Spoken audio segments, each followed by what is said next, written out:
हले पई अञा ज़िंदगीअ जी लड़ाई, वॾी ॻाल्हि आहे, वॾी ॻाल्हि आहे, असीं हाल हीणा अव्हां जी खुदाई।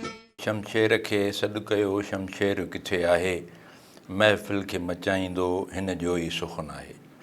सिंध जो नामियारो शाइर शमशेर हैदरी।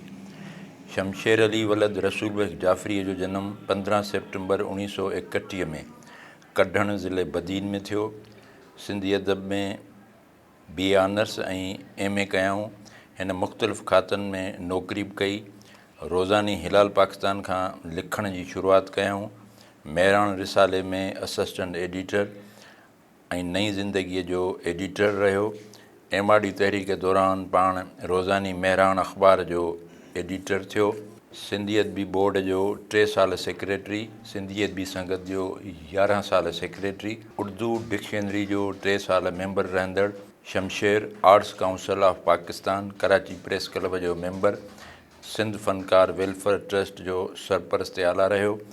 शमशेर जे किताबनि में इंसान कामिल, कारवां करबला, लाट, तुंहिंजूं ॻाल्हियूं सॼण, तारीख़ सिंध कलोड़ा दौर, सूखड़ी, अमरीका जो सियासी सिरिश्तो, बहितरीन सिंधी अदब, सिंध में आज़ाद नज़म जी ओसर, सिंधी शाइरीअ जो अभ्यास, तारीख़ जो किचिरो ऐं ॿिया किताब शामिल आहिनि।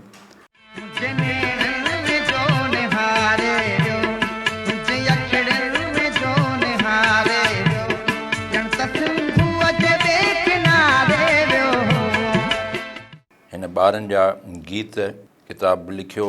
150 खां वधीक टेलीविज़न लाइ ड्रामा, स्क्रिप्ट ऐं डॉक्यूमेंट्रीज़ ऐं गीत लिखंदड़ शमशेर हैदरी खे मञता तौरु पाकिस्तान टेलीविज़न एवार्ड, सिंधी अदबी संगत एवार्ड, सिंधी एकेडमी, मारवी, संबारा टॉप 10, सिंध ग्रेजुएट एसोसिएशन, अवामी आवाज़ 60, माहवार नई ज़िंदगी, बज़्म जंग, पाकिस्तान जे हकीमनि जी काउंसिल पारां एवार्ड समेत सदारती एवार्ड बि मिलियो। तुंहिंजे नेणनि में जो निहारे वियो, ॼण त सिंधूअ जे किनारे वियो।